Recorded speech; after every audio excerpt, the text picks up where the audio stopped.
सभी भक्तों को सफला एकादशी व्रत की ढेर सारी शुभकामनाएं। आप सभी के जीवन में लक्ष्मी नारायण की कृपा से आप सभी को सभी प्रकार के सुख और समृद्धि की प्राप्ति हो। पौष माह के कृष्ण पक्ष में पड़ने वाली एकादशी को इसे सफला एकादशी के नाम से जाना जाता है।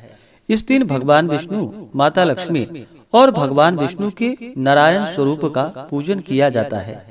जो भी भक्त सच्ची श्रद्धा के साथ, नियम और निष्ठा के साथ सफला एकादशी का व्रत करते हैं, भगवान का पूजन करते हैं, कथा श्रवण करते हैं, इससे भगवान विष्णु अपने भक्तों के सभी प्रकार के पापों को नष्ट कर देते हैं तथा यह सभी प्रकार के मनोरथों को सिद्ध करने वाली है। तो आइए सुनते हैं सफला एकादशी व्रत की कथा।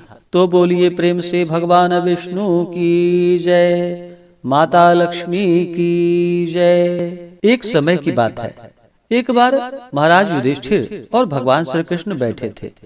तब महाराज युधिष्ठिर ने भगवान श्री कृष्ण से कहा कि हे भगवान, हे प्रभु, पौष मास के कृष्ण पक्ष की एकादशी का क्या नाम है और उसके व्रत की क्या विधि है और उस दिन किस देवता की पूजा की जाती है? कृपा कर विस्तार से मुझसे कहिए, मेरी सुनने की बड़ी इच्छा है।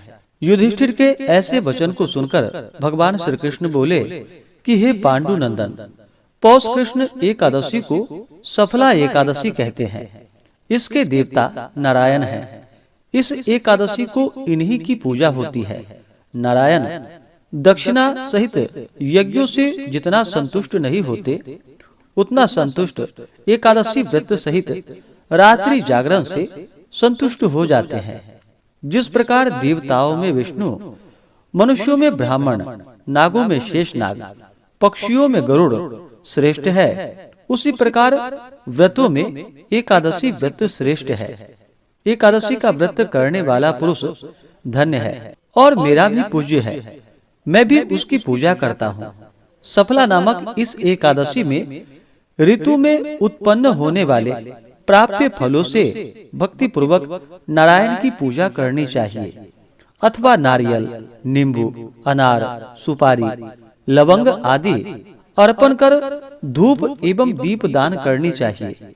षोडशोपचार सहित पूजन कर रात्रि को नृत्य एवं कीर्तन कर जागरण करना चाहिए। एकादशी व्रत के समान जो यज्ञ का पुण्य फल है वह और किसी दूसरे व्रत का फल नहीं है।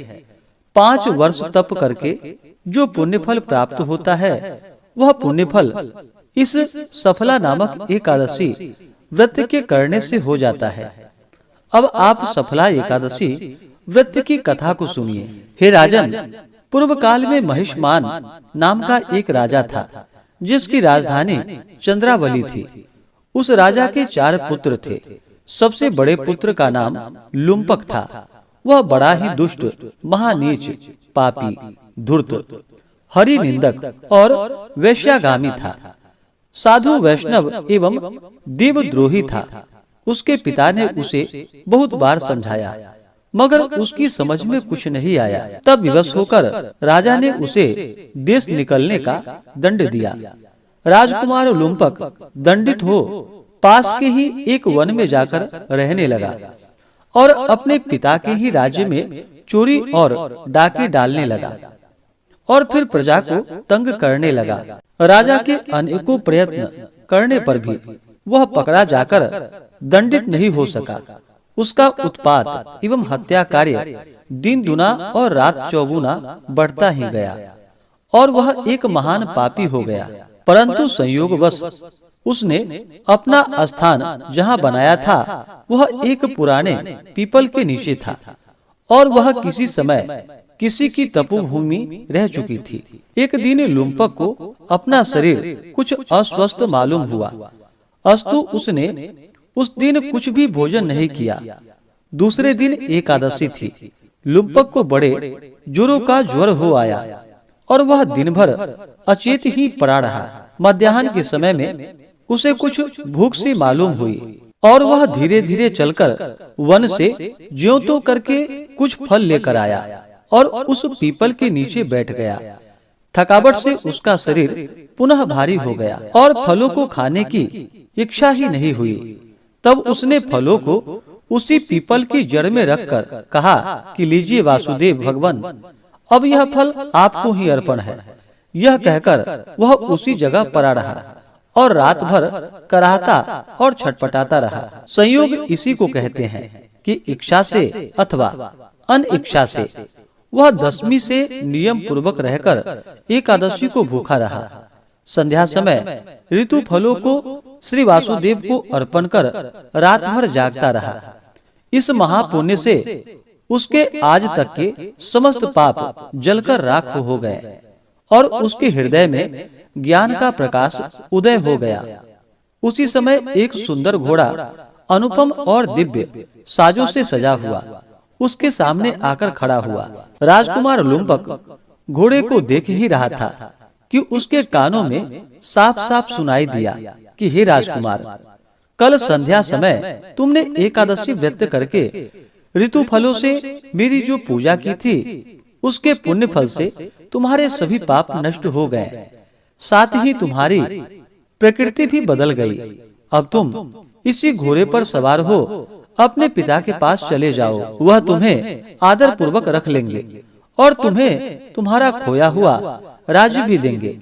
राजकुमार लुम्पक ऐसी आकाशवाणी को सुनकर बहुत ही प्रसन्न हुआ और तत्काल ही दिव्य दिव्य वस्त्राभूषणों से भूषित होकर के घोड़े पर चढ़कर अपने पिता के पास जाकर उन्हें प्रणाम किया और अपना सारा का सारा वृतांत राजा से कह सुनाया। राजा अपने पुत्र के ऐसे वचन को सुनकर और उसे परम तेजस्वी जानकर अत्यंत ही प्रसन्न हुआ और शीघ्र ही घर बाहर का सारा काम बंदोबस्त करके राज्य भी उसके हाथों में सौंप दिया।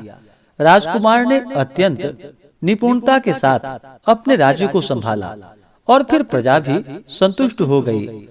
राजा हर मास की एकादशियों का व्रत नियम पूर्वक करने लगा और अनेकों पुत्रों का पिता हो अंतकाल में स्वर्गलोक में जाकर आनंद करने लगा। हे राजा, इसी प्रकार जो कोई भी इस सफला नामक एकादशी का व्रत करता है उसके सभी मनोरथ पूर्ण हो जाते हैं। तो बोलिए प्रेम से भगवान विष्णु की जय, माता लक्ष्मी की जय, नारायण भगवान की जय, भगवान श्री कृष्ण की जय, एकादशी माता की जय। तो आशा करता हूँ कि यह जानकारी आपको अच्छा लगा हो। ऐसे ही ज्ञानवर्धक जानकारियाँ प्राप्त करने के लिए चैनल पे अगर आप नए हैं तो चैनल को लाल बटन दबा करके सब्सक्राइब करें, साथ में बेल आइकन घंटी को दबाएं ताकि वीडियो का नोटिफिकेशन आपको समय से मिलता रहे।